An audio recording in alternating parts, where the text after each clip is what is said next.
இணைந்து பணியாற்றுகின்ற இலக்கிய அமைப்புகளுக்கும் எனது வணக்கத்தை தெரிவித்துக் கொள்கிறேன். அதுபோல இந்த கூடுகையில் கலந்து கொண்டிருக்கும் ஒவ்வொருவருக்கும் எனது வணக்கத்தை முதலில் தெரிவித்துக் கொள்கிறேன். பேராசிரியர் செவில்ஸ் அவர்கள் அவருடைய முன்னுரையில சில வார்த்தைகளை அல்லது சில சொல்லாடல்களை குறிப்பிட்டார்.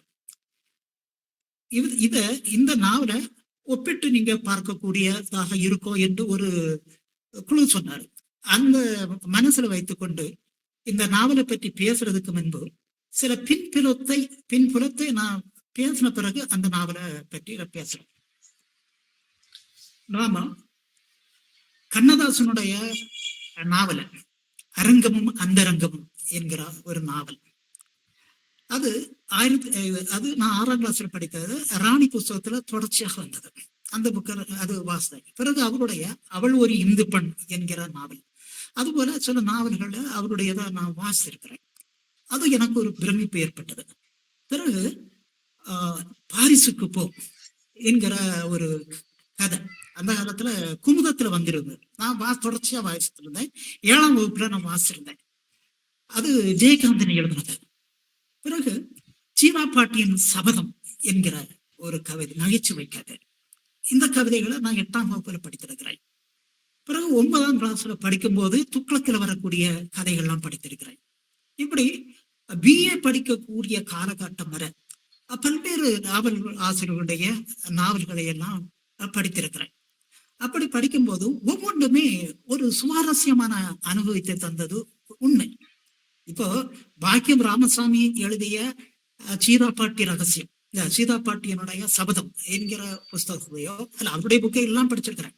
அதுபோல பிரபல நாவல் ஆசிரியருடைய பல நாவல்களையும் நான் படித்திருக்கிறேன். அப்படி படிக்கும்போது இப்போ சீதாப்பாட்டியனுடைய ரகசியம், அதாவது சபதம் என்கிற புஸ்தகத்தை பார்த்தீங்கன்னா அது பெரும்பாலும் உங்களுக்கு சிரிப்பை மையமாக கொண்டு அது இருக்கும். அதே மாதிரி கண்ணதாசனுடைய நாவல்களை பார்க்கும்போது ஏதோ ஒரு ஒழுக்கத்தை முன்வைப்பதாக இருக்கும். அதுபோல ஜெயகாந்தனுடைய நாவலை பார்க்கும்போது ஒழுக்க மீறல்களை பற்றி அதை சமூகம் ஏற்றுக்கொள்ளும்படியான ஒரு அமைப்பு கொண்டதாக அது இருக்கும். அதுபோல பல நாவல்களை தொடர்கதைகளை வாசித்து வந்து ஒரு கட்டத்துல, அதாவது MA படிக்கக்கூடிய தொடங்கக்கூடிய காலகட்டத்துல நாவலை படிப்பதற்கு எனக்கு போரே அடிச்சு போச்சு. ஏனென்றால் அவர்களுடைய கற்பனையில தானே அது எல்லாம் பேசிக்கொண்டிருக்கிறார்கள். கற்பனையில தான், கற்பனை மொழி என்பது வேறொரு விஷயம். பிறகு அதை நம்ம ஏன் வாசிக்கணும் என்று பிறகு சுயசரிதைகளை விரும்பி வாசிக்க ஆரம்பிச்சேன். இப்படிப்பட்ட காலகட்டத்துலதான் ஏற்கனவே சொல்லப்பட்ட மனிதர்கள் என்ற புஸ்தகத்தை அதாவது நாவல கேரள பல்கலைக்கழகத்துல பாடமாக வைத்தார்கள். நானும் இது ஏதோ வழக்கமான நாவல் என்றுதான் நினைத்திருந்தேன். என்னோட கூடல குமார செல்வா, இப்ப எழுத்தாளர் குமார செல்வா, அவரும் எங்க கூட படிச்சார். அவரும் எல்லாம் பார்த்து அவரு சிரிச்சாரு. அதுபோல வேறொரு பேராசிரியர், இப்ப பேராசிரியர் இருக்காரு, கலீல் ரஹ்மான் என்பவர். அவர் அந்த நாவலை வாசிக்க இதை பாருன்னு சொல்லி என்ன காட்டுவாரு. நான் பார்த்து ரொம்ப சிரிப்பேன். ஒரு சில வாசகங்களை படித்த போது அப்படி நான் சிரிப்பேன். பிறகு என்னன்னா நான் அதை வாசிக்க ஆரம்பித்த பிறகுதான் இது ஒரு மிக வித்தியாசமான ஒரு நாவலாக இருந்ததை அறிஞ்சேன். பிறகு என்னவென்றால் இந்த வழக்கமான நாவல்களை வாசிப்பதை விட இது போன்ற நாவல்களை தேடி தேடி நான் படிக்க ஆரம்பித்தேன். இதுல இந்த இடத்துல ஒன்றை குறிப்பிட விரும்புகிறேன். நம்முடைய பேராசிரியர் சிவசிவ அவர்கள் மிக தெளிவாக சொன்னார். தமிழகனுடைய நாவலை சிலர் மேம்போக்காக படித்துவிட்டு அதை புரியவில்லை என்கிறார்கள் என்கிற ஒரு விஷயத்தை சொன்னார். அது எப்படி எனக்கு தெரியவில்லை. ஆனா இந்த நாவலை வாசிக்கும் போது எனக்கு விழுந்து வச்சிருச்சேன். நீங்க நம்ம கூட நான் ரோட்ல போகும்போது நான் சிரிச்சேன், யோசிக்கும் போது சிரிச்சேன். அப்ப அவங்க என்ன ரோட்ல இருக்கவங்க ஒரு மாதிரி பார்த்தது எனக்கு இப்ப ஞாபகம் வருது. ஆனா எனக்கு சிரிப்பு வரக்கூடியதோ அது மாதிரி எனக்கு உள்ள பல சிந்தனைகளை ஏற்படுத்தியது போலவோ வேறு பலருக்கு வரவில்லை. ஆனா எங்க வகுப்புல படிச்ச எல்லாருக்கும் வந்தது. அப்ப நான் நான் ஒரு உண்மையை புரிந்து கொண்டேன். இந்த கதையை பொறுத்தவரையில இது சமூக நாவல்னு சொல்லாமானா சமூக நாவல் தான். அதே மாதிரி இது வரலாற்று நாவல்னு சொல்லலாமா, சொல்லலாம். சிரிப்பு நாவல்னு சொல்லலாம். இப்படி பலவித ஒரு தன்மை கொண்டதாக இருக்கும் இந்த நாவல். அதனுடைய மொழி நடை என்பது ரொம்ப மிக முக்கியமானதாக இருக்கும். இந்த மொழி நடை என்பது நீங்க பல துறைகளிலேயும் அனுபவம் கொண்டிருந்தால் மட்டும்தான் இந்த நாவலை உள்வாங்கிக் கொண்டு முடியும். அதுல தான் அந்த ஒரு அழகியல் தன்மை நமக்கு கிடைக்கும். ஏனென்றால் நான் புராணங்கள் எல்லாம் எல்லா புராணங்களையும் படித்திருக்கும் போது அதுல ஒரு நடை இருக்கும். இப்ப அந்த நடையை உணர்ந்ததுனாலதான் இந்த புத்தகத்துல இருக்கக்கூடிய விஷயங்கள் எனக்கு நிறைய சிரிப்பு தந்தது. இப்போ இது பொதுவாக சொன்னா அறிவுத்தளத்தில் இயங்கக்கூடியவர்களுக்கு இந்த நாவல் மிக ஒரு நகைச்சுவை ஊட்டுவதாகவும் அது ரொம்ப முக்கியம். உண்மையிலே சொன்னா இது நகைச்சுவை நாவல் தான் சொல்றேன். அதே சமயத்துல அதற்கு அப்பால ஒரு சமூகம் என்ன சொல்றது, இதுவரை பல நாவல்களும் சொல்லாத நுண்ணிய தன்மைகளை நுண்ணிய உண்மைகளை பதிவு செய்துள்ளதாக அமைந்துள்ளது இந்த நாவல். இதுதான் இந்த நாவலை பற்றி சொல்லும் போது எழுத்தாளர் ஜெயமோகன் என்னது சொல்லக்கூடிய விஷயம் இது.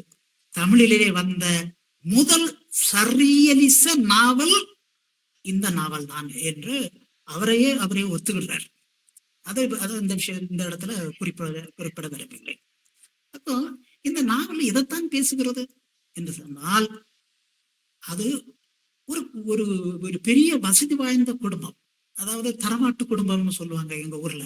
அப்படிப்பட்ட குடும்பத்துல ஒரு கொலை நிகழ்ந்தது. அதுதான் கதை. அந்த கதையை வைத்துக் கொண்டு பல்வேறு பரிணாமங்கள் சுட்டப்படுகிறது. அதுலதான் அப்படி சுட்டப்படக்கூடிய ஒரு பாங்கு இருக்குது இல்லையா, அதுலதான் இந்த நாவல் இருக்குது. அதுலதான் இந்த அழகில் இருக்குது. அதுலதான் இந்த நாவல் ஜெயித்து விடுகிறது. இந்த நாவல் அதனுடைய தொடக்கமே இப்படி போகும். அதாவது மீண்டும் அந்த வவ்வால் நிழல் வந்துவிட்டது என்று கேள்விப்பட்டு சினேகப்பூ தனது குழந்தையை தூக்கி கொண்டு ஓடலானாள். அப்படி வரும். பிறகு நீங்க அதனுடைய காரணத்தை எல்லாம் நீங்க பார்க்கும்போது ரொம்ப வேடிக்கையாக இருக்கும். அதே சமயத்தில் விசித்திரமாகவும் இருக்கும். ஆனா நம்முடைய சமூகத்துல இதுவரை பதிவு செய்யாத விஷயங்களாக அது இருக்கும். ஓகே, இந்த இதோடு நான் தொடர்ச்சியாக இந்த நாவலை பற்றி ஒரு முறைப்படி நான் உரையாற்ற விரும்புகிறேன்.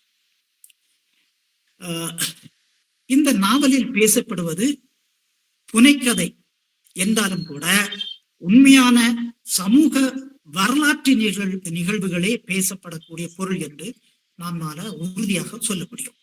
இந்த கதையானது 19ஆம் நூற்றாண்டின் பிற்காலத்திலிருந்து சுமார் 1881 என எடுத்துக்கொள்ளலாம்.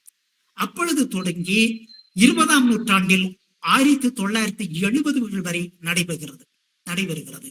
சுமார் 90 ஆண்டுகளில் 3 தலைமுறைகளின் வம்ச சரித்திரம் பற்றியதாக இந்நாவல் ஒரு முடிவின்றி முடிவுகிறது. அதான் முக்கியம். இந்த நாவலுக்கு முடிவுகள்லாம் ஒன்று கிடையாது. சில சினிமாக்கள்ல பார்த்திருப்பீங்க, அதாவது கதாநாயகன் துப்பாக்கி எடுப்பான், எதிரியும் துப்பாக்கி எடுத்துட்டு சண்டை போடக்க ஆரம்பிப்பாங்க. அப்படி போகும்போது இது என்று முடியும். அதே மாதிரி ஒரு முடிவு இல்லாம அந்த நாவல் முடியும்.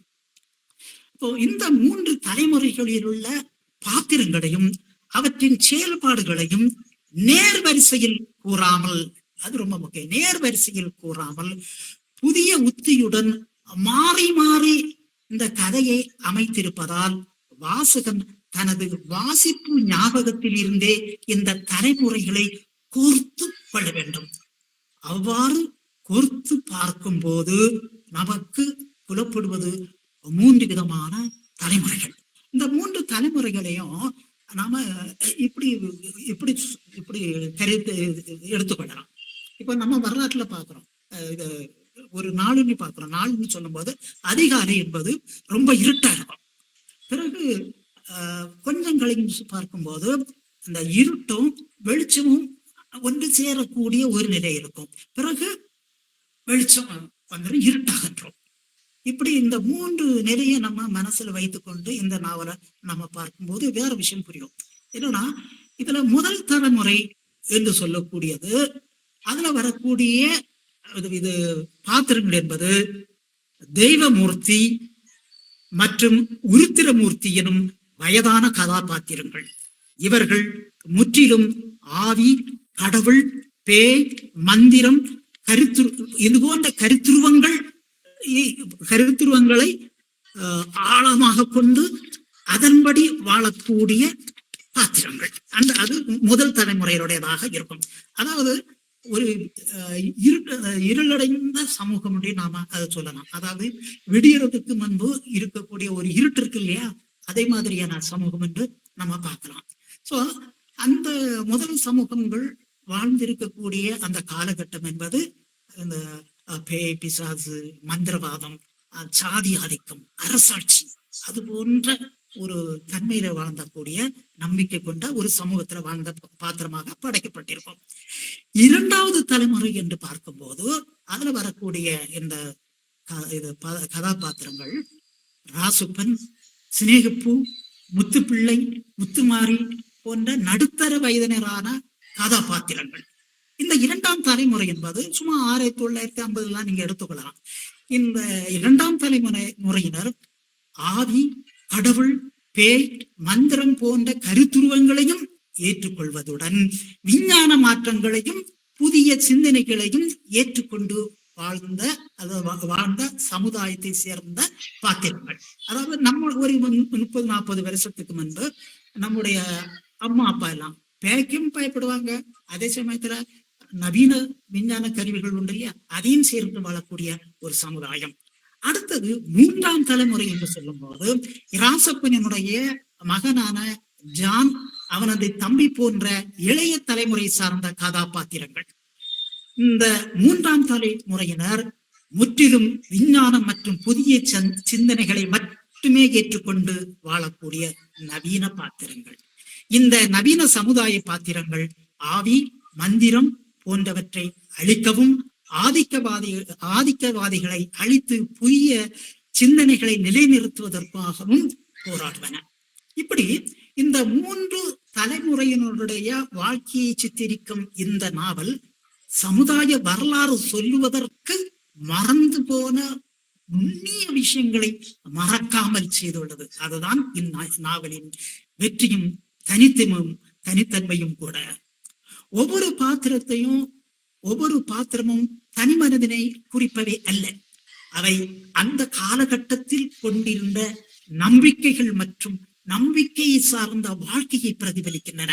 அதேவேளை இந்த பாத்திரங்கள் தமது காலத்தில் ஏற்படுகின்ற மாற்றங்களான புதிய விஞ்ஞான கருவிகள், மேனாட்டு சிந்தனைகள் ஆகியவற்றை எவ்வாறு எதிர்கொள்கின்றன என்பதை விளக்குவதன் மூலம் இதுவரை தமிழில் பதிவு செய்ய மறந்த காரியங்களை படம் பிடித்து காட்டுகிறது இந்த நாவல். இப்போ நான் ஒரு உதாரணமா ஒண்ணு சொல்றேன். அதாவது மேலை நாட்டு கருவிகள் நம்ம இந்தியாவில் வரும்போது இந்தியாவில் அந்த மக்கள் எப்படி அவற்றை எதிர்கொண்டார்கள் என்பது ரொம்ப முக்கியமான ஒரு விஷயம். இதை பற்றி பலரும் எழுதியிருக்கிறார்கள். இப்போ உதாரணமாக நேட்டிவ் லைஃப் இன் திருவாங்கூர் என்கிற புஸ்தகத்துல முதல்ல நம்ம நாட்டுல மக்கள் தொகை கணக்கெடுக்கும் போது மக்கள் அதை எப்படி பார்த்தார்கள், எப்படி அணுகினார்கள் என்பது. அப்படி அணுகும் போது கிறிஸ்தவ பாதிரிகள் எல்லாம் இங்குள்ள மக்கள் எல்லாம் பிடிச்சு கப்பல்ல எடுத்துக்கொண்டு ஏதோ ஒரு தீவில நம்ம எல்லாம் அடைத்து விட போகிறார்கள் என்கிற நிலையில பார்த்ததாக அந்த நாவல் அந்த நூல் பதிவு செய்வது. இந்த நாவல்ல நீங்க பாத்தீங்கன்னா கரும்பு இருக்கு இல்லையா, கரும்பு அடிபட்டு ஒரு பையன் செத்து போன உடனே அப்ப அதை பார்த்ததோ அது ஒரு புதுமையான நிகழ்வு. அதை அந்த மக்கள் எப்படி எதிர்கொள்கிறார்கள் என்பதை அதை வாசிக்கும் போது ரொம்ப ஒரு வேடிக்கையாக இருக்கும். அது இந்த நாவலுடைய மிக முக்கியமான ஒன்றாக நம்ம பார்க்கிறோம். அடுத்தது இனி இந்த பாத்திரங்கள்ல அந்த பாத்திர படைப்பு என்பது ரொம்ப முக்கியமான பாத்திரங்கள். அதை பற்றி ஒரு விளக்கமாக சொன்னா இந்த நாவலை பற்றி புரிந்து கொள்ளலாம். முதல் தலைமுறையில வரக்கூடிய தெய்வமூர்த்தி தாத்தா, அவரு மந்திர தந்திரத்தில் வல்லவர். தெய்வமூர்த்தி தாத்தா மந்திர தந்திரத்தில் வல்லவர். தனது தம்பி உருத்திரமூர்த்தியை காட்டு வழியாக அழைத்து வந்த போது பெண்பை அவரது தம்பியை நாயாக உருமாற்றிய போதும் தனது மந்திரத்தால் தம்பிக்கு மீண்டும் மனித உருவத்தை அளித்தவர். பெண் பேயால் மிகுந்த தைரியசாலி என்று பாராட்டப்பட்டவர். ரகசியமான பல ஆவிகளுடன் தொடர்பு கொண்ட குடும்பத்தை சேர்ந்தவர். இதெல்லாம் கேட்பதுக்கு நீங்க எப்படி இருக்கும்? இதெல்லாம் உண்மையா? இந்த காலகட்டத்துல உள்ள சமூக மக்களுக்கு, இளைஞர்களுக்கு இதெல்லாம் கேட்டா ரொம்ப சிரிப்பா இருக்கும்.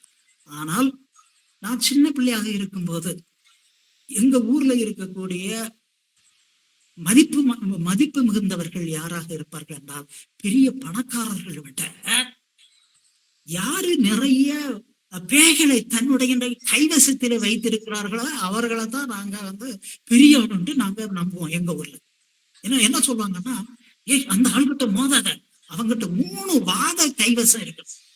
வாதம்னா வேற ஒண்ணு இல்லை. உங்க ஊர்ல ரத்த காட்டேரின்னு சொல்லுவாங்க, சில இடங்கள்ல என்ன பிசாசுகள்லாம் நீங்க சொல்லுவாங்க. அதுக்கு எங்க ஊர்ல வாதைன்னு சொல்லுவாங்க. இது ஒரு பெரிய ஒரு விஷயம். அந்த இத எந்த நாவலும் பதிவு செய்த மாதிரி எனக்கு தோணல. இந்த நாவல்கள் இருக்குது. இப்போ பேய் பற்றிய நாவல்கள் அல்லது பேய் கதைகள் நாவல்கள்ல இது மாதிரி எல்லாம் வரும். ஆனா நாம எப்படி பார்க்கிறோம், அதை பேய் கதைகள் என்று நாம ஒதுக்கிறோம். ஆனா பீடிசாமி போன்றவர்கள்லாம் அதை எழுதுவாங்க. அது நமக்கு தீரூட்டுவதன் நோக்கத்தை அதுல எழுதுவார்களே தவிர மற்றபடி எந்த சமூக பயன்பாடும் அதுல இருக்காது. ஆனா இந்த சமாச்சாரங்கள், அதாவது நம்முடைய சமூகத்திலே நிகழ்ந்துள்ள சமாச்சாரங்களை அப்படியே பதிவு செய்யாது. இதுதான் மிக முக்கியம். இது நீங்க ரொம்ப கிண்டலன்னு சொல்லலாம். இதெல்லாம் நாவலுக்கு தேவையானு நீங்க நினைக்கலாம். ஆனா இதெல்லாம் நம்முடைய சமூகத்துல இருந்த மிகப்பெரிய உண்மைகள். ஆனா அது மிக தெளிவாக பதிவு செய்து. முதல் தலைமுறையை சார்ந்த இன்னொருவர் தாத்தாவின் தம்பி உருத்திரமூர்த்தி. இவர் வரப்போகும் காரியங்களை முன்கூட்டியே அறியும் சக்தி படைத்தவர். தனது வாலிப பிராயத்தில் அதிதீவிர சாகசங்கள் செய்து அந்த ஊரில் இறங்கி ஆங்காங்கு ஒளிந்து கிடந்த பேய்களையும் செத்தவர்களின் ஆவிகளையும் பயமுறுத்தி கொண்டு அலைந்தவர். இதுதான் நீங்க உங்களுக்கு அது அதிசயமா இருக்கலாம். எங்க ஊர்ல நான் பார்த்திருக்கிறேன். எங்க ஊர்ல ஒரு பாலகிருஷ்ணன்ட்டு ஒருத்தன் உண்டு. அவனும் கண்டா எல்லாரும் பயம். ஏனென்றால் அவனுக்கு வேலைய பேய்களை பயமுறுத்துவது. இவன் பேய்களை எப்படி பயமுறுத்துவான்? நடு ராத்திரி அந்த கல்லறை குடிக்க போவான். அங்க போய் பேய்கிட்ட சண்டை போடுவான்.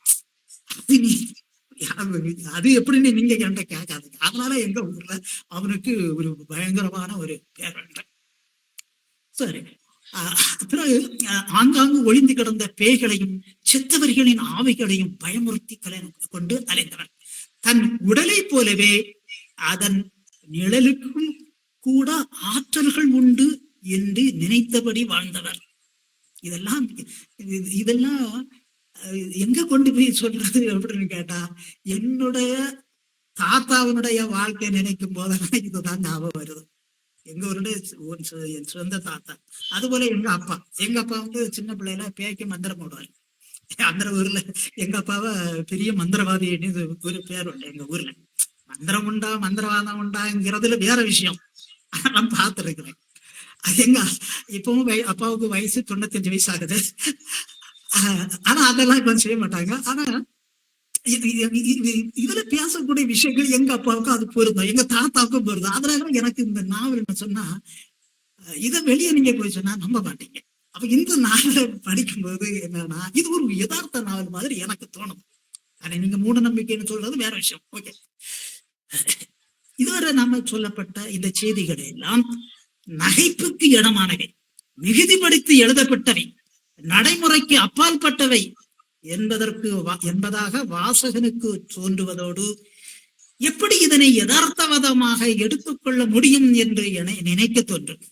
உண்மையிலேயே நான் இப்ப சொன்ன மாதிரி 1960கள் வரை நம்முடைய சமூகத்தில் நம்பிக்கைகளாகவே இருந்து வந்ததோடு, அதாவது உண்மை மீன்ஸ் அது ஏதோ அப்படிப்பட்டவர்கள் ஏற்றுக்கொள்ளப்பட்டதோடு அது இருந்திருக்கிறார்கள் என்பதுதான் முக்கியம். அதாவது பேய், ஆவி இவர்களை அடக்குபவர்கள் தான் சமூகத்தில் மிக மதிக்கப்பட்டிருந்தார்கள். எனவே மந்திரத்தில் ஈடுபட்டிருந்தோரும் அந்த காலத்தில் மிக அதிகளவில் இருந்தார்கள். அவர்களது செயல்பாடுகளும் விசித்திரமாகவே இருந்தது. உதாரணமாக அவங்களோட செயல்பாடுகளும் ரொம்ப விசித்திரமாக தான் இருக்கும். இப்போ எங்க ஊர்லயே ஒரு சம்பவம் நடந்தது. என்னன்னா, ஒரு பெண்ணுக்கு தீராத தலைவலி.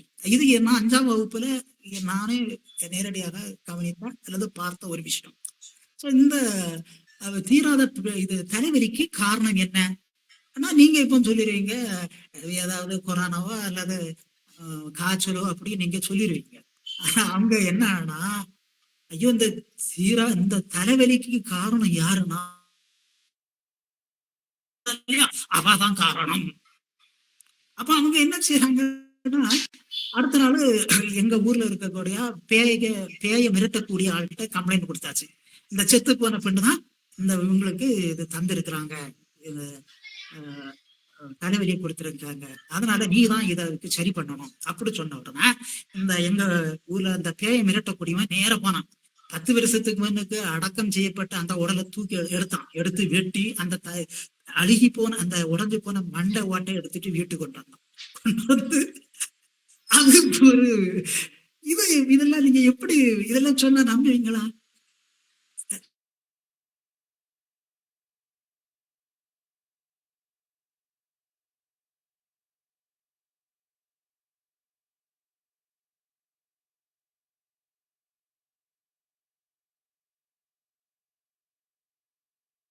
அப்படி சாபம் பண்றான். அப்போ இத நீங்க நாம என் வாழ்க்கையில பார்த்த சம்பவத்தை நான் சொல்லியிருக்கிறேன். இந்த நாவல்ல உள்ள சம்பவத்தை நான் எடுத்து சொல்றேன் இல்லையா? அப்ப இதை நீங்க யதார்த்த நாவல்னு சொல்லுவீங்களா, மிக யதார்த்த நாவல்கள் என்று சொல்லுவீர்களா என்பது நீங்க தான் அதை யோசித்து பார்க்கணும். ஆனா அதை விவரிக்கக்கூடிய விஷயம் இருக்கு இல்லையா, அதுதான் நமக்கு ரொம்ப சிரிப்பா இருப்போம். அந்த அதை எப்படிதான் அவர் கொண்டு போறாருங்கிறது ரொம்ப எப்படிதான் இப்படி எழுத முடிஞ்சதுங்கிறது எனக்கு ரொம்ப ஆச்சரியமாக இருக்கக்கூடிய. அடுத்தது என்னன்னா, மேலும் நம்முடைய இந்திய கிராம சமூகத்துல சர்வசாதாரணமாக தனிமையில் காட்டுப்பாதையில் செல்லும் மனிதனை வழிமறிப்பதும், பயந்து போகும் மனிதனை அடித்துக் கொள்வதும், பெண் வேடமிட்டவாறு மனிதனுடன் உரையாடுவதும், திடீரென நாய் உருவம் எடுத்து அகோரமான வடிவம் எடுத்து ஓடுவதும் 1960கள் வரை சர்வசாதாரணமான செய்திகள். அதெல்லாம் உண்மையா பொய்யா என்று கேட்கக்கூடாது. இந்த செய்திகள் இல்லாமல் நம் இந்திய கிராம சமுதாயம் இல்லை என்பதை மனதில் கொள்ள வேண்டும். இது போன்ற நம்பிக்கைகளின் அடிப்படையில் தங்களது வாழ்க்கை முறையை அமைத்துக் கொண்டது இந்திய கிராமங்கள். இவைகளைத்தான் இந்த நாவலில் பார்க்கிறோம். நாட்டுப்புறவியல் ஆய்வாளர்கள் தொகுத்து தர வேண்டிய செய்திகளை இந்த வம்சம் வரலாறு, அதாவது ஏற்கனவே சொல்லப்பட்ட மனிதர்கள், இந்த கதை நமக்கு கூறுகிறது. மேலும் நோய்களுக்கு காரணம் ஆவிகளும் துர்தேவதைகளுமே காரணம் என்ற நம்பிக்கையையும் இந்த நாவல் பதிவு செய்கிறது. நான் ஏற்கனவே சொன்ன மாதிரி சினேகனுடைய மகனுக்கு காய்ச்சல் வந்துட்டுனா காரணம் என்ன? இறந்து போனவருடைய ஆவி. இது எல்லா ஊர்களையும் இருக்கக்கூடிய ஒன்று என்று பார்க்கிறோம். அடுத்தது நாம 2வது தலைமுறையிலான ராசப்பினின் வாழ்க்கையையும் 3வது தலைமுறையிலான ஜான் மற்றும் அவனது வாழ்க்கையையும் நமது நாகரிக வாழ்க்கைக்கு இணையானது என்பதால் அது பற்றி நான் இங்க அதிகமாக பேசவில்லை. ஆனால் 1950களில் தீவிரமாக திமுகவும் கம்யூனிஸ்டும் காங்கிரசும் அரசியலில் செயல்படுவதை பாத்திரங்கள் வழி இது உணர்த்தப்படுகிறது. கன்னியாகுமரி மாவட்டம் தமிழகத்தோடு இணையும் போராட்டத்தையும் நாடார்களுக்கும் நாயர்களுக்கும் இடையேயான போராட்டத்தையும் குறித்துள்ளது. இதுல இதை கூட அவரு ரொம்ப வித்தியாசமா சொல்றாரு. அதாவது காங்கிரஸ்காரன் யாருன்னா கனவுகளை விற்பவன். அந்த ஊர்ல ஒருத்தன் வருவான், எம்ஏ எக்கனாமிக்ஸ் படிச்சவன் வருவான், வந்துட்டு அவன் கனவுகளை விற்பவன் என்று சொல்லி பேசிக்கொண்டு திரிவதாக ஒரு பாத்திரம் வரும். கம்யூனிஸ்டுக்காரர் சொல்லும் போது ஒரு சாரை பாம்பு அப்படி ஒரு குறியீடாக வரும். இந்த குறியீடுகளை பார்க்கும்போதுதான் ரொம்ப உண்மையிலே சொல்றேன், அது விழுந்து விழுந்து சிரிக்க வைக்கும். பிறகு அந்த காலத்தில் உள்ள இது ஆட்கள், ஒரு 40-50 வருடங்களுக்கு முன்புள்ள ஆட்கள் எப்படிப்பட்ட திறமை உள்ளவர்கள் என்பதையும் அவர் சொல்வார். அந்த நாவல்ல வரும். ஒரு பாத்திரம் எப்படிப்பட்ட பாத்திரம்னா, ஒருத்தரை பார்த்து ஒருவனை நுகர்ந்து பார்த்து அவன் எந்த ஜாதியை உடையவன் என்று கண்டுபிடித்து விடுவான். அப்படி ஒரு பாத்திரம் வருவான். இது எப்படி முடியும் நீங்க கேட்கலாம். அதுவும் எங்க ஊர்ல உள்ளது. அதுவும் நான் பார்த்திருக்கிறேன். அது ஒருத்தர்ல 2-3 பேரை பார்த்திருக்கிறேன். எங்க ஊர்ல கொல்லாம்பழம் மரம் உண்டு. கொல்லாம்பழம்னா முந்திரி மரம்னு நீங்க சொல்லுவீங்க. அது நிறைய காய்க்கும் எங்க ஊர்ல.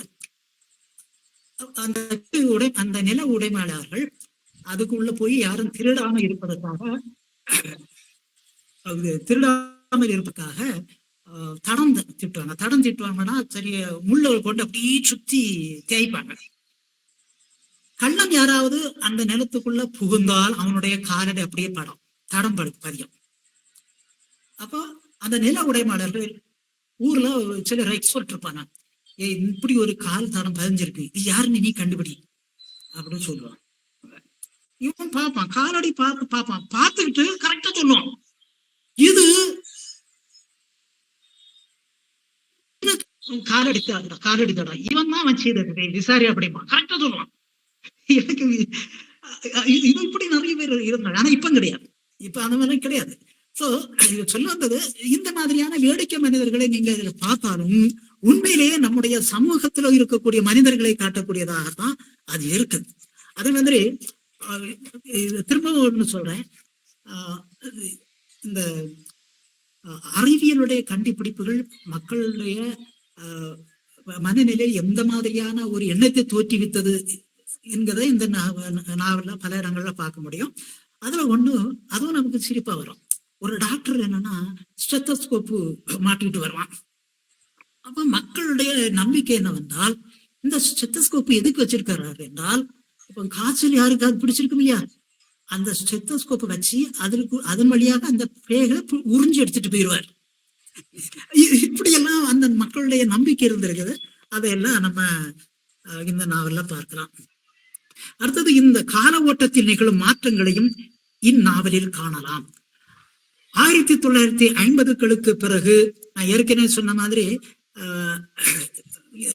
விஞ்ஞான கருவிகள் இருக்குல்ல, அது எப்படி வந்தது என்பது பற்றியுள்ளது. 1950களுக்கு பின்னர் கிராம பகுதிகளில் விஞ்ஞான கண்டுபிடிப்புகள் பரவ ஆரம்பித்தன. அப்போது கிராம சமூகம் அவற்றை எந்த நிலையில் எதிர்கொண்டது என்பதும் கவனிக்கத்தக்கதாகும். அதுவரையும் கிராம சமூகம் கண்ணுக்கு புலனாகாத சக்திகளுக்கு முக்கியத்துவம் கொண்டு வாழ்ந்து வந்தது. விஞ்ஞான கருவிகளும் கல்வி சிந்தனைகளும் கிராமங்களுக்கு அறிமுகமான போது ஆவியும் மந்திரமும் பெரிதா அல்லது விஞ்ஞான கருவி பெரிதா என்ற எண்ணம் மக்களின் மனதில் தோன்றலாயின. இது மிகப்பெரிய ஒரு இது. அதாவது அறிவியல் கருவி பெருசா, இது மந்திரம் பெரிதா என்கிற ஒரு மனோபாவம் மக்களுடைய மனதுல உண்மையிலேயே நிலவி இருந்தது. இது நான் சின்ன பிள்ளையில நான் பார்த்திருக்கிறேன். நாம தமிழ் இந்த நாவல்ல ஒரு இடத்துல ஒரு வாசகம் வரும். என்ன பெரிய மேலாட்டு கல்வி, ஒரு மந்திரத்தின் மூலம் ஒரு துப்பாக்கியினுடைய, மறந்து போச்சு ஆனா இந்த மாதிரி வரும், ஒரு மந்திரத்தின் மூலம் ஒரு துப்பாக்கியினுடைய வாயை கட்ட தெரியாத ஒரு படிப்பு தானே மேலை நாட்டு கல்வி, அதனால என்ன பிரயோஜனம், அப்படி அது வரும். இதை ஏன் எப்படி சொல்கிறார் என்று சொன்னால், மந்திரங்கள் தான் மிகப்பெரிய இது ஆற்றல் வாய்ந்தது, விஞ்ஞான கருவிகளை விட ஆற்றல் வாய்ந்தது என்று நம்பிக்கொண்டிருந்த சமூகம் 1970கள் வரை இருந்தது. அத இந்த நாவல் பதிவு செய்கிறது என்பதை நான் சொல்றேன். அப்போ அப்படி விஞ்ஞான கருவி பெரிதா அல்லது மந்திரம் பெரிதா என்ற ஒரு எண்ணங்கள் மக்களுடைய மனதில் இருந்தது. அதை எந்த நாவல் தவறாமல் பதிவு செய்கிறது.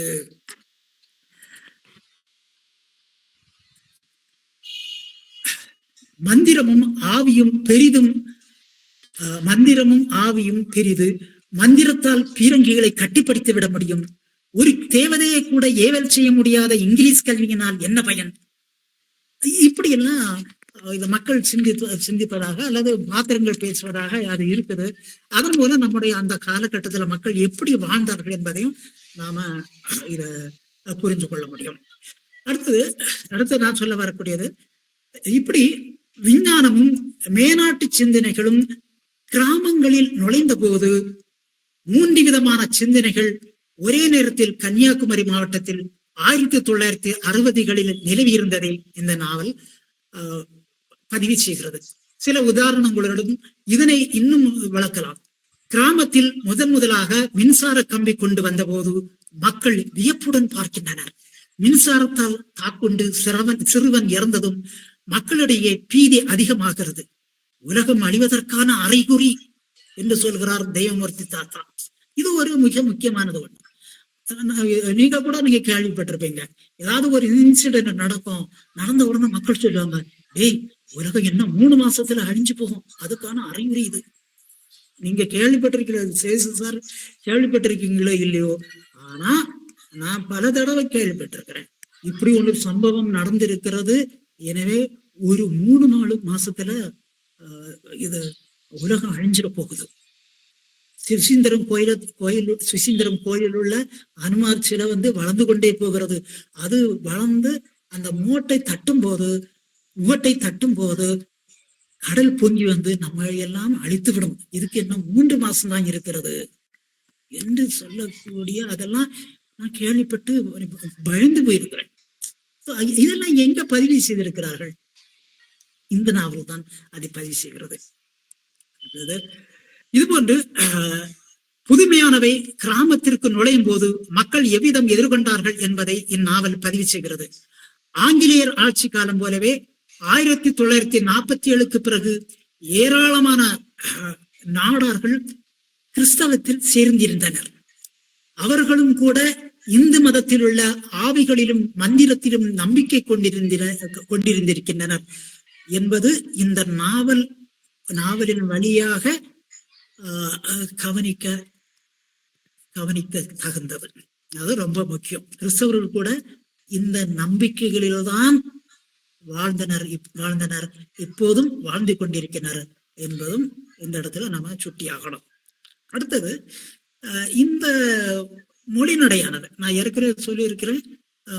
தமிழனுடைய இந்த நடையானது ஒரு வேறுபட்ட நடை. இது புது வகையிலான நடை. 1980கள்ல நான் பல இடங்களிலும் சொல்லியிருக்கேன், தமிழ் 2ஆக பிளவுபட தொடங்கி இருக்குது என்று. புதுமைப்பித்த நடை, அகில நடை, ஜெயகாந்த நடை, கருணாநிதி நடை, வைரமுத்து நடை, தினத்தந்தி நடை என எல்லோருக்கும் புரியும்படியான தமிழ் ஒரு பிரிவாகவும் அறிவார்ந்த தமிழ் இன்னொரு பிரிவாகவும் பிரிய ஆரம்பித்தது. அறிவார்ந்த தமிழ் சிறு பத்திரிகைகளிலும் நவீன சிந்தனையாளர்களின் எழுத்துக்களிலும் வளர ஆரம்பித்தது. ஆனால் இந்த தமிழ் பன்முக வாசிப்பறிவு கொண்டோருக்கு மட்டுமே புரியக்கூடியதாக இருந்தது. அதன் மூலம் நாவலை புரிந்து கொள்ள வெறும் தமிழ் மட்டும் போதாது, பன்முக வாசிப்பும் தேவை என்ற உண்மை தெரிய வருகிறது. அந்த உண்மை ஏற்கனவே சொல்லப்பட்ட மனிதர்களுக்கு முற்றிலும் பொருத்தம். இந்த நாவலை வாசிக்கணும்னா ஒரு சில கொஞ்சம் பரந்த வாசிப்பு அறிவு இருந்தால்தான் முடியும். அப்படி என்றால்தான் இதை ரசிக்க முடியும். ஒரு ஆளு நிறைய வாசித்திருக்கிறாரா இல்லையா என்று கண்டுபிடிப்பதற்கு இந்த நாவலை நீங்க கொடுத்தாலே போதும். வாசிக்க சொல்லிட்டு ஒண்ணுமே புரியல அப்படி சொன்னால் நீங்க உடனே ஒரு முடிவுக்கு வந்துடலாம். இவருக்கு பன்மிக வாசிப்பு இல்லை என்று உடனடியாக நீங்க முடிவுக்கு வந்துடலாம். இதை வாசிட்டு இது ரொம்ப நகைச்சுவையாக இருக்கிறது யாரு சொன்னாரோ உடனே நீங்க பிடிச்சிடலாம். இவனுக்கு நிறைய பன்முக வாசிப்பு என்று நம்ம உறுதியாக நம்ம அதை சொல்ல முடியும். ஓகே,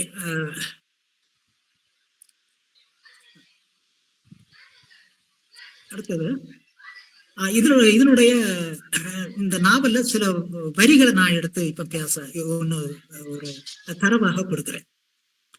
வம்ச சரித்திரம் தன் மனதில் தோலை கிழித்து உள்புகுந்த அத்தகைய நாட்களில் ஒரு ஞாயிற்றுக்கிழமை சுவடிகளை படித்துக் கொண்டிருந்த தாத்தாவின் கண் முன்பு ஒரு வார்த்தை ஊஞ்சல் போல ஆட ஆரம்பித்தது.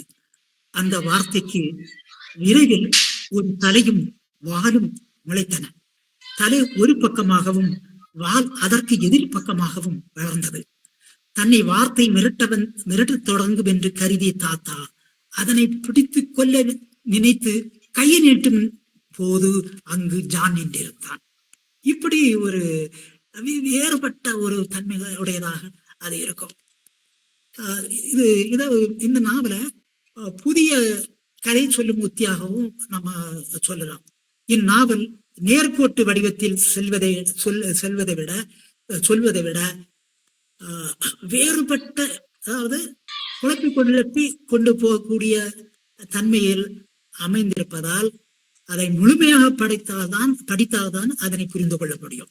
மற்ற நாவல்கள்லாம் அப்படி கிடையாது. நீங்க தொடக்கத்துல கொஞ்சம் வாசிக்கிட்டு, இடையில கொஞ்சம் வாசிக்கிட்டு, கடைசியில வாசித்தா அந்த கதை என்ன என்பதை நீங்க புரிந்து கொள்ள முடியும். நம்முடைய தமிழ்வாணனுடைய நாவல்கள்லாம் நீங்க அப்படித்தான் இருக்கும். ஆனா இதெல்லாம் நீங்க அப்படி பார்க்க முடியாது. நீங்க அதை நீங்க எந்த பக்கத்துல நீங்க வாசித்தாலும் அந்த வாசகங்கள் உங்களுக்கு ஒரு அந்த உரையாடல்கள், அதாவது அந்த நடை என்பது ஒரு அனுபவத்தை கொடுக்கும். இது இந்த நாவலுடைய மிக முக்கியமானது ஒன்று.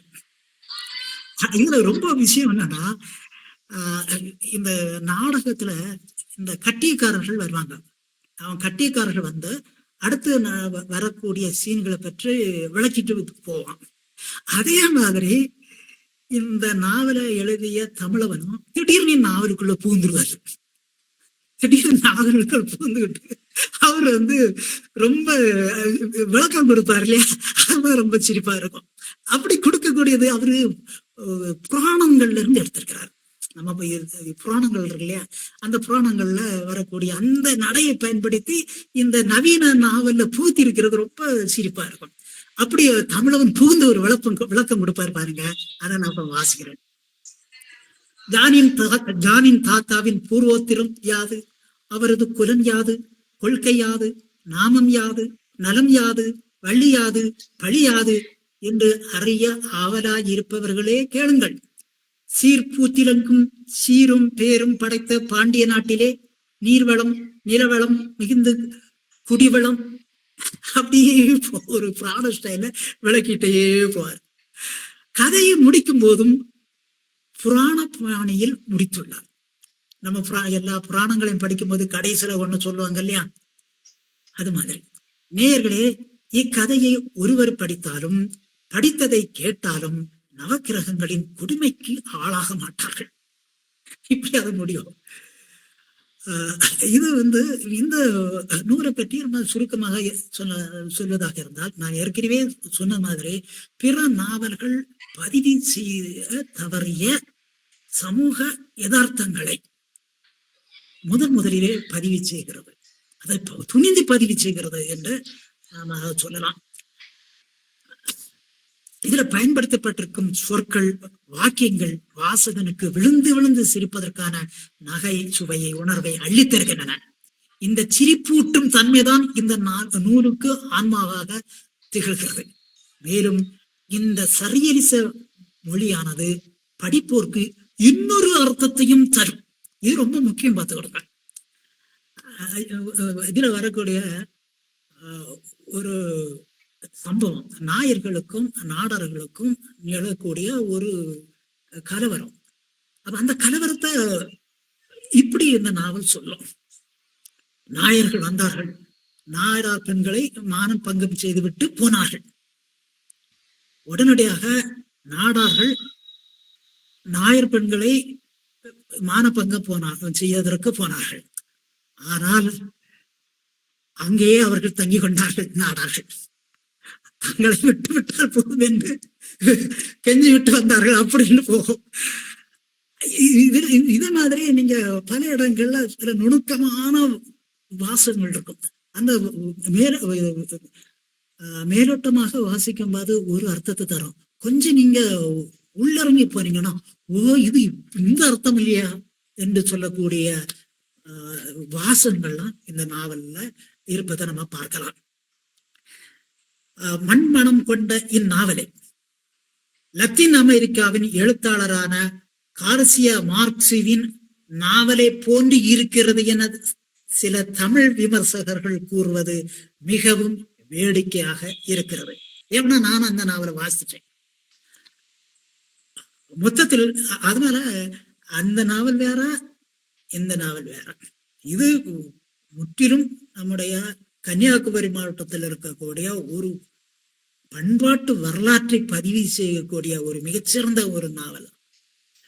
மொத்தத்துல மீ சக்திகளை சமூக யதார்த்தமாக பதிவு செய்யும் நாவல்களுக்கெல்லாம் முன்னோடியான நாவல் தான் ஏற்கனவே சொல்லப்பட்ட மனிதர்கள். மொத்தத்தில் யதார்த்தம், மிக யதார்த்தம், ஹாஸ்யம், சமூக பண்பாட்டு வரலாறு என்ற கூட்டுறவில் விளைந்து நிற்கும் நாவல் இது. என்றும் சிரஞ்சீவியாக தமிழ் நாவல் உலகில் நிலைத்து நிற்கும் நாவல் தான் ஏற்கனவே சொல்லப்பட்ட மனிதர்கள். இந்த அளவுல நான் என்னுடைய உரையை முடித்துக் கொள்கிறேன். எனக்கு வாய்ப்பு தந்த மேலும் சிவசுசார் ஐயா அவர்களுக்கும் பொறுமையோடு இதில் கலந்து கொண்டிருந்த ஒவ்வொருத்தருக்கும் நன்றியையும் வணக்கத்தையும் தெரிவித்துக் கொள்கிறேன். நன்றி. விஷ்ணுகுமரன் சார் அப்படியே ஏற்கனவே சொல்லப்பட்ட மனிதர்கள் என்கின்ற நாவல் பிரதியானது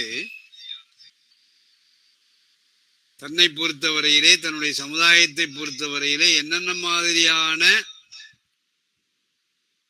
உப பிரதிகள் அல்லது துணை பிரதிகளை உருவாக்கின என்பதை ரொம்ப அற்புதமா நமக்கு எடுத்துரைத்தார்கள். இந்த நாவல் முதலாக நான்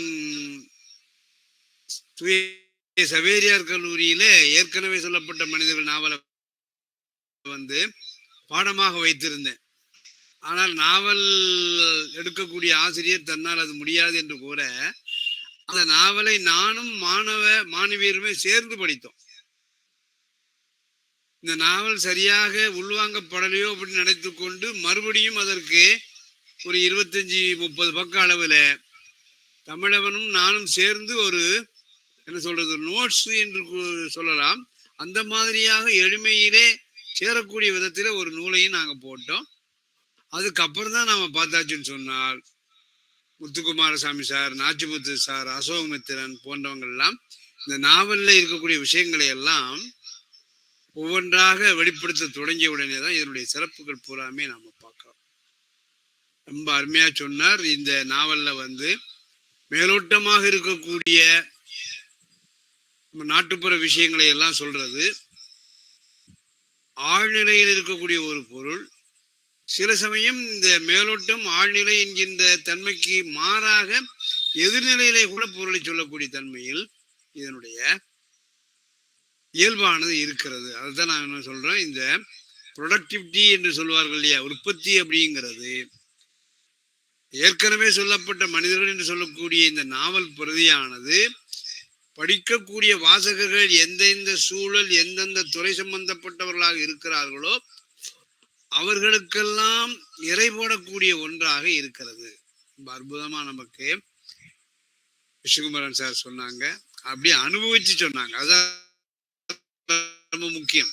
அதாவது ஏற்கனவே சொல்லப்பட்ட மனிதர்கள் அப்படியே முழுமையாக உள்வாங்கி கொள்ளப்படுகிற பொழுது அது எழுப்பக்கூடிய விஷயங்களை அனுபவபூர்வமாக உணர்ந்து சொல்றது அப்படிங்கிறது இந்த உரையிலே நான் அவரிடத்து பார்த்தது. இனிமே நாம இந்த நாவல் குறித்து உங்களுக்கு ஏற்படக்கூடிய அல்லது நீங்கள் இன்னும் விளங்கிக் கொள்ள வேண்டும் என்பதற்காக அவரிடத்தில் ஏதாவது தகவல்களை கேள்வியாக கேட்கலாம், அல்லது கூடுதலான விரிவுகளை விளக்கங்களை நீங்கள் சொல்லணும்னாலும் சொல்லலாம். நம்ம அனைவரும் ஒரு 20 நிமிஷம் இந்த நாவல் பற்றிய ஒரு கலந்துரையாடலை மேற்கொள்ளலாம். நமக்கு ஒரு தெளிவு ஏற்படாத சூழல்ல விஷ்ணுகுமரன் சாரே வந்து அதற்கு பதிலும் தருவார் என்கிற நிலையில நம்ம கலந்துரையாட முனைவோம். அனைவரும் உங்க கேள்விகளை நீங்க சொல்லலாம். வணக்கம் யுவராஜா சார், சொல்லுங்க. வணக்கம். வணக்கம் ஐயா. என்னென்றால் இவருடைய தமிழவனருடைய நாவல்கள்ல எனக்கு முதலாக வாசிக்க கிடைத்தது இந்த ஏற்கனவே சொல்லப்பட்ட மனிதர்கள் தான். அதை ஆரம்பத்தில் நான் நினைக்கிறேன் ஒரு 10-15 பக்கங்கள் தான் வாசித்தேன். அதன் பிறகு கொழும்புக்கு வந்து விட்டேன். திருப்பி வாசிக்க வேண்டும். அந்த நாவலை வாசிக்கின்ற போது அதுல வருகின்றவர்களுடைய அந்த ஓட்டத்தை பார்க்கிற போது ஏதோ அவர் பல விடயங்களை சொல்ல வருகிறார், அதை வாசிக்க வேணும் என்கின்ற ஒரு ஆர்வத்தை தூண்டி நிற்கிறது. அதே போல விஷ்ணுகுமாரன் சார் அவர்கள் சொல்லியது போல ஒரு பன்முக அறிவு கட்டாயம் அதுக்கு தேவை.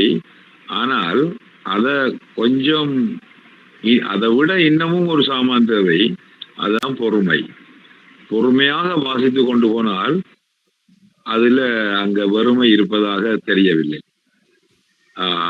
என்று கூறிக்கொள்கிறேன். நன்றி.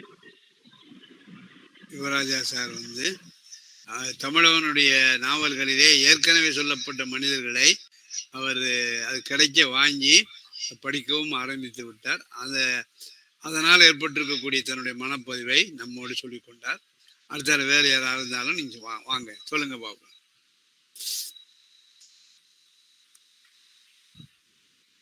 இந்த நாவல ஒரு 3 தடவை வாசிச்சிருக்கேன் சார். நான் நல்லது. மொழி நடக்காகவே 3 தடவை நான் வாசிக்கிறேன். அதாவது இந்த சில சமயம் அந்த பழமரபு அல்லது தொன்ம கதைகள்லாம் வந்து நம்ம நடைமுறையோடு பொருத்தி பார்க்கிற போது வேறொரு அர்த்தத்தை தரலாம். இப்போ நீங்க பிள்ளையாரை பத்தி சொல்லுவாங்க. பிள்ளையாருங்கிற ஒரு கடவுள் இருக்கிறார் இல்லையா, அவரை பற்றி என்ன சொல்லுவாங்கன்னா, அவர் ஆத்தங்கரை ஓரம் அல்லது குளத்தங்கரை ஓரத்துல இருப்பாங்க, அவர் அங்கதான் பிரதிஷ்டை பண்ணி எல்லாரும் வழிபடுவாங்கன்னு. ஆனா ஏன் அவர் ஆத்தங்கரையில அல்லது குளத்தங்கரையில இருக்காரு அப்படிங்கிறதுக்கு கிராமத்தில் இருக்கக்கூடிய மக்கள்லாம் ஒரு கதை சொல்லுவாங்க. அவருக்கு அம்மா வந்து பொண்ணு பார்க்க ஆரம்பிச்சாலாம். அப்ப அவர் பிள்ளையாரு அம்மாட்ட என்ன சொல்லியிருக்கிறாரு, ஒன்ன மாதிரி ஒரு பொண்ணு வேணும். ஒன்ன அப்படிங்கிறது மேல்கோள் குறிக்கோள், என்னோட கமாசுல ஒன்ன மாதிரி ஒரு பொண்ணு வேணும் அப்படின்னு கேட்கிற போது, அப்போ நீ ஆத்தங்கரை குளத்தங்கரையில நிறைய பெண்கள்லாம் குடிக்க வருவாங்க, என்ன மாதிரி நீ ஒரு பொண்ணு கிடைச்சா பாரு, அவருக்கு இது வரைக்கும் கிடைக்கல அப்படிங்கிறது. இது அந்த சொல்லக்கூடிய கிராமத்தில் இருக்கக்கூடிய மக்களுடைய ஆனா இதை நம்ம ஆழமாக பார்க்கிற போது, பாலியல் தொடர்பாக நம்ம சேர்த்து பார்க்கிற போது, ஒன்ன மாதிரி பொண்ணு, அம்மா மாதிரியான பொண்ணு எனக்கு வேணும் என்று கேட்கிற போது, தாய் மகன் அப்படிங்கிற ஒரு விளக்கப்பட்ட உறவு இருக்கிறது. இந்த சிந்தனையானது இந்த தமிழ்நாட்டிலேயோ அல்லது இந்த கதை இருக்கக்கூடிய பிள்ளையார் குளத்தங்கரையில ஆத்தங்கரை ஓரத்தில் இருக்கக்கூடிய இடங்களில் எல்லாம் இந்த மாதிரியான ஒரு விளக்கு இருக்கிறது என்பதை புலப்படுத்தக்கூடிய ஒன்றாக இருக்கலாம். இதை நாம வந்து மேல்நாட்டுல ஒடிபஸ் கதையை பற்றி சொல்கிற பொழுது, ஒடிபஸ் என்று சொல்லக்கூடிய ஆண்மகன் தாயை நேசிப்பதும் தந்தையை வெறுப்பதும் அந்த கதையின் மூலமாக நாம் புரிந்து கொள்ளக்கூடிய ஒன்று என்று அதை ஆராய்ந்த மாண்டவியல் அறிஞர்கள் சொல்லிக் கொண்டிருக்கிறார்கள். அதனால அந்த கண்ணோட்டத்தில் நீங்க பார்த்தாலும் கூட இதுல வரக்கூடிய ஒவ்வொரு, அது பழமரமாக இருக்கலாம், தொன்மமாக இருக்கலாம், அல்லது ஆசிரியராக புனைந்து கொண்ட ஒன்றாக இருக்கலாம், அது வெளிப்படையாக மேலோட்டமாக சொல்லக்கூடிய ஒன்று. ஆனால் அதை கட்டுடைத்து பார்ப்போமேயானால் அது சமுதாயத்தில நிலவிய அல்லது நிலவி கொண்டிருக்கக்கூடிய வேறொரு நிகழ்வினுடைய வெளிப்பாடாகவும் நாம அமைத்துக் கொள்ள முடியும். அது நிறைய வாய்ப்புகள் இருக்கிறது. அதை விஷ்ணுகுமாரன் சார் வந்து நிறைய நமக்கு சொன்னாங்க. இது என்னுடைய மனதிலே அந்த ஏற்கனவே சொல்லப்பட்ட மனிதர்கள் கதையில வரக்கூடிய நிறைய பழமரபு கதைகள், தொன்ம கதைகளை வைத்துக்கொண்டு நாம இன்னைக்கு இருக்கக்கூடிய சமகாலத்தை அறிந்து கொள்வதற்கு இந்த நாவலானது உதவுகிறது அப்படிங்கிற அடிப்படையில் சொன்னேன். வாங்க பாப்போம் அடுத்தால.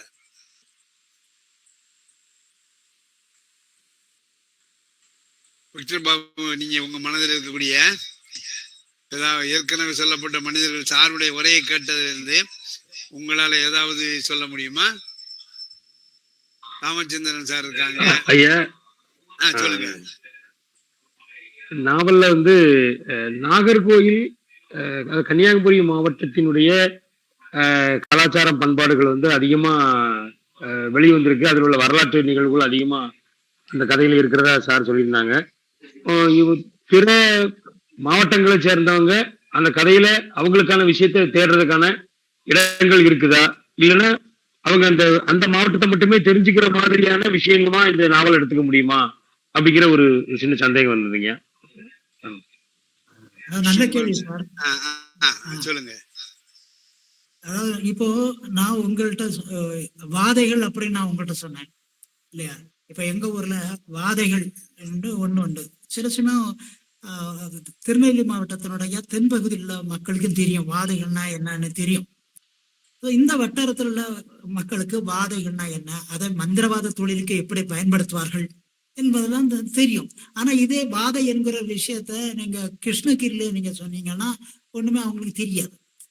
நீங்க அவங்கள்ட்ட நீங்க ரத்த காட்டறியன்னு நீங்க சொன்னீங்கன்னா இரத்த காட்டறியையும் வாதையும் பொருத்தி பார்த்து அவங்க அந்த அனுபவத்தை பெற்றுக்கொள்வார்கள்.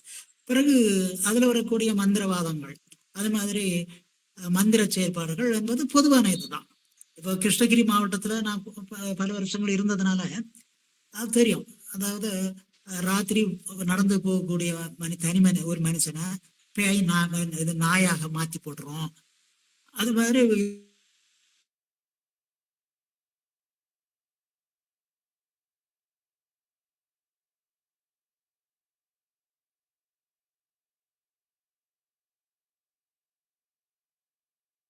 நாவல்லே நான் படிச்சது கிடையாது. ஆனா படிச்சிடறோம்னா நீங்க பேய் கதைகள் என்கிற ஒரு தனி இதுல எடுத்துக்கணும். ஆனா ஒரு சமூக வரலாற்று பதிவு நாவல்ல இதெல்லாம் நீங்க எதிர்பார்க்க முடியாது. வரலாற்று நூல்கள் வரலாற்றுல கூட இந்த மாதிரி பதிவுகள் கிடையாது. ஆனா இதெல்லாம் வரலாற்றுல நிகழ்ந்தது உண்மை. நம்ம எல்லாம் இவரு மகாத்மா காந்தி தன்னுடைய வாழ்க்கையில பேய்களுக்கெல்லாம் எப்படி அஞ்சினேங்கிற அவரு சொல்லுவார். அதுதான் நமக்கு அது ஒரு பதிவுன்னா, வரலாற்றுல யாரும் அதை ஸ்பெஷலா எடுத்து மக்கள் இப்படி எல்லாம் வாழ்ந்தார்கள் என்று சொல்ல மாட்டாங்க. அப்போ 1970 1970 எப்படியான நம்பிக்கையுடன் மக்கள் வாழ்ந்தார்கள் என்பதை நீங்க தெரிஞ்சு கொள்ள வேண்டும் என்றால் இந்த நாவலை படிக்கும்போது உங்களுக்கு புரிஞ்சு கொள்ளலாம். மக்கள் இப்படி வாழ்ந்திருக்கிறார்கள் என்ற ஒரு வரலாற்று பதிவு நமக்கு புலனாகும். ஆனா நமக்கு அது வேடிக்கையா இருக்கும். அவ்வளவுதான் சார். நன்றிங்க, நன்றி நன்றி. அதே மாதிரி எனக்கு இந்த சாரப்பாம்புன்னு சொல்றது எனக்கு வித்தியாசமா இருந்துச்சு. நீங்க இந்த ஒரு கட்சியை சார்ந்த கம்யூனிஸ்டுகள் அப்படிங்கிறத சாரப்பாம்பு அப்படின்னு சொல்லியிருந்தீங்க. அது ஒரு நல்லா யோசிச்சு பார்க்கும்போது வித்தியாசமான ஒரு இதா இருந்தது. ஏன்னா இப்ப சாரப்பாம்பு அப்படிங்கிறது வளைஞ்சு வளைஞ்சு வளைஞ்சு போகக்கூடியது. அதாவது கிராமத்துல பேசும்போது அவன் ரொம்ப வளைவு சுழிவான ஆளு அப்படிங்கும்போது ஒரு கட் அண்ட் ரைட்டா ஸ்ட்ரைட்டா இருக்கிறதுக்கும் வளைவா இருக்கிறதுக்கும் வித்தியாசம் இருக்கு. இப்ப அந்த கம்யூனிஸ்ட் அப்படிங்கிற கோட்பாடுகள் இப்ப நம்ம நாட்டுல அதுக்கு கட்சிகளுக்கு ஏற்ப தான் சார்ந்திருக்க கட்சிகளுக்கு ஏற்ப வளைந்து நெளிந்து அப்படியே தன்னுடைய முதலாளித்துவம் எல்லாத்தையுமே விட்டு கொடுத்து வளைஞ்சு விளைஞ்சு போறதுனால அந்த பேரை வச்சிருப்பாரோ அப்படிங்கிற ஒரு சந்தேகம் இருந்துச்சுங்க. அது ஒரு தகவலை சொல்லணும்னு தோணுச்சு. நன்றிங்க. இது மாதிரி நிறைய விஷயங்களை தொடர்ந்து அதை ஒப்பிட்டு பார்த்தா நிறைய விஷயங்கள் கிடைக்குமோன்னு தோணுச்சுங்க. நன்றி. விஸ்வகுமாரன் சார், அந்த விக்டர் பாபு சொன்னதான் நானும் கேட்கணும்னு நினைக்கிறேன்.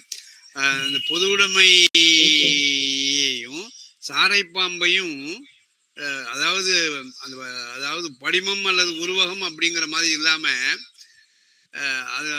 வேறு என்னென்ன மாதிரியாக அந்த கருத்தை நம்ம விரிவுபடுத்த முடியும். அந்த சாரைப்பாம்பு அந்த இயக்கம் அப்படிங்கிறத அந்த ஒப்புமை மேல எப்படியெல்லாம் விவரித்து அல்லது விரித்து கொண்டு போவதற்கு வாய்ப்பு இருக்கா? ஆனா அதுல நம்ம பார்க்கும்போது விக்டர் பாபு சார் சொன்னாரு, ஒரு விளக்கம் சொன்னாரு. ஆனா அந்த பாத்திரம் அங்க நடத்தப்படக்கூடிய அதுல பேசப்படக்கூடிய விதம் நமக்கு அந்த ஆளுக்கு மேல ஒரு அனுதாபத்தை தான் ஏற்படுத்துது. அது என்னன்னு நமக்கு புரியல, அந்த இடம் புரியல. ஆனா அது வாசிக்க நல்லா இருக்கு. அது மாதிரி இப்படி காங்கிரஸ்காரர்களை சொல்லும்போது அவங்கள வந்து கனவுகளை விற்பவன் என்கிற ஒண்ணை வச்சுட்டு சொல்லுவாங்க. அதே மாதிரி இந்த திராவிட இயக்கத்தை பற்றியும் அவர் பேசுவார். திராவிட இயக்கத்தை பற்றி பேசக்கூடிய அது ஒரு குறியீடா பேசுவார். இந்த குறியீடுகள் என்பது நமக்கு ஒரு இந்த கட்சியை தான் இது குறிக்குதுன்னு நம்மளை புரிஞ்சு கொள்ள முடியும். அதை நமக்கு குபீர் சிரிப்புன்னு சொல்ல முடியாது, அதை கண்டிப்பாக வரவழைக்கும். அதுதான் இதனுடைய ஸ்பெஷாலிட்டி.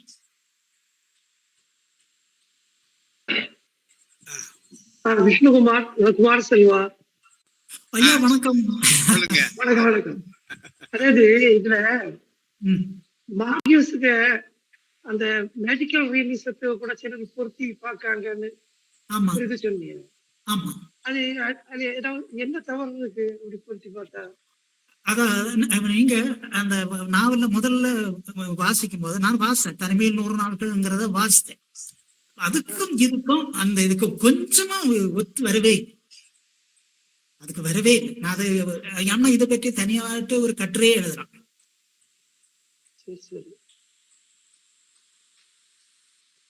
அது வேற இது வேற. சரி சரி சரி, நல்லது செல்வகுமார் சார். வேற யாராவது நமக்கு இது மேலும் தகவல்கள்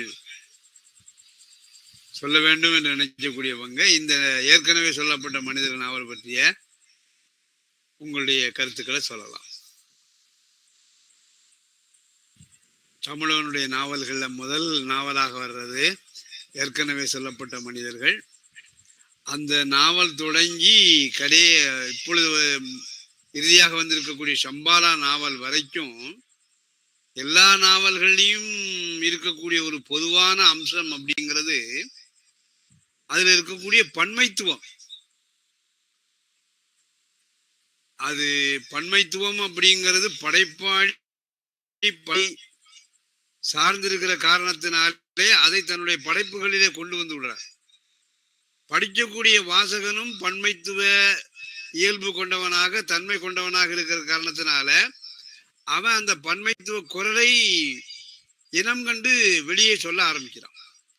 ஆனால் அவருடைய 7 நாவல்களையும் இருக்கக்கூடிய ஒரு பொதுவான தன்மை என்பது விஷ்ணுகுமரன் சார் சொன்ன மாதிரி இது நேர்கோட்டிலே இல்லாமல் மேலும் கீழுமாக மாறி மாறி சென்று வந்து படைப்பாளியும் வாசகனும் பன்மைத்துவத்தை தேடி கண்டு அதிலே இன்புறக்கூடிய தன்மையிலே அவருடைய எல்லா விதமான டெக்ஸ்டுகளுமே நமக்கு ஒரு மகிழ்ச்சியை தரக்கூடிய தன்மையில் இருக்கிறது.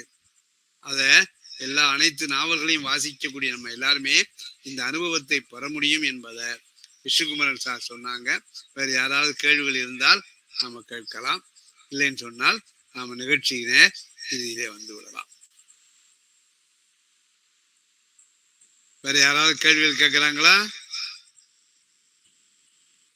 இல்லைன்னு சொன்னா இந்த ஏற்கனவே சொல்லப்பட்ட மனிதர்கள் என்று சொல்லக்கூடிய எல்லாருமே என்ன சொல்றாங்கன்னா மேஜிக்கல் ரியாலிசம் என்று சொல்லக்கூடிய மாய யதார்த்தவாத அந்த உத்தியை பயன்படுத்தி எழுதப்பட்ட நாவல் என்று சொன்னார்கள். ஆனால் அதையும் தாண்டி விஷ்ணுகுமரன் சார் வந்து பல்வேறு பார்வைகளை முன்வைத்து அதில் உள்ளாக உறைந்திருக்கக்கூடிய அர்த்தங்களை எல்லாம் நம்மோடு பகிர்ந்து கொண்டார்கள். அதாவது ஒரு நாவலை நாம் உள்வாங்கிக் கொள்ள வேண்டும் என்று சொன்னால் குறைந்தது 1 மாசமாவது நமக்கு தேவை. ஆனால் அது ஒரு 60 நிமிடத்திலே நாம் அந்த வாசித்து பெற வேண்டிய செய்திகளை எல்லாம் தன்னுடைய உரையின் மூலமாக விஷ்ணுகுமரன் சார் சொன்னாங்க. அவருடைய உழைப்புக்கும் அவருடைய முன்வைத்தலுக்கும் உங்கள் அனைவர் சார்பாகவும் நான் மேலும் இலக்கிய அமைப்பு வெளியீட்டகத்தின் சார்பாக அவர்களுக்கு நன்றியை சொல்லிக் கொள்கிறேன். அது போலவே இந்த நிகழ்விலே பங்கேற்றுக் கொண்டிருக்கக்கூடிய விக்டர் பாபு, ராமச்சந்திரன், குமார செல்வா சார், கட்டளை கைலாசன் சார், காந்திமதிநாதன் சார், இன்னும் செல்வகுமார் சார், இவங்க அனைவருக்கும், கார்லோ சார் அனைவருக்கும் என்னுடைய நன்றியை சொல்லி இந்த நிகழ்வினை நான் நிறைவு செய்கிறேன். அடுத்த வாரம் தமிழவனுடைய புனைகதைகள், நாவல்கள், அதாவது சிறுகதைகள் ஏதாவது ஒன்றை எடுத்து வைத்து கொண்டு மௌனி, புதுமைப்பித்தன், ஜானகிராமன், கூப்பா ராஜகோபாலன், சுந்தர ராமசாமி, நீலபத்மநாபன் இவருடைய படைப்புகள் ஒன்றோடு ஒப்பிட்டு அதற்கு இடையே இருக்கக்கூடிய வேறுபாடுகளை கண்டறிந்து இவருடைய புனைகதிலில் இருக்கக்கூடிய ஒரு பொதுவான தன்மைகளை எல்லாம் இனம் காண வேண்டும். இன்றைக்கு நிகழ்விலே பங்கு பெற்றவர்கள் இந்த தலைப்பிலே யாராவது பேச விருப்பம் கொள்வார்களே ஆனால் இன்றோ அல்லது நாளையோ நீங்கள் என்னை தொடர்பு கொண்டால் அழைப்புதலை அச்சடித்து அடுத்த வாரம் முதல் நாம் அந்த மாதிரியான ஒரு நிகழ்ச்சியை தொடங்கலாம், ஆரம்பிக்கலாம் என்று சொல்லி மீண்டும் நிகழ்விலே பங்கேற்ற அனைவருக்கும் நன்றி கூறி நிகழ்வினை நிறைவு செய்கிறேன். நன்றி, வணக்கம்.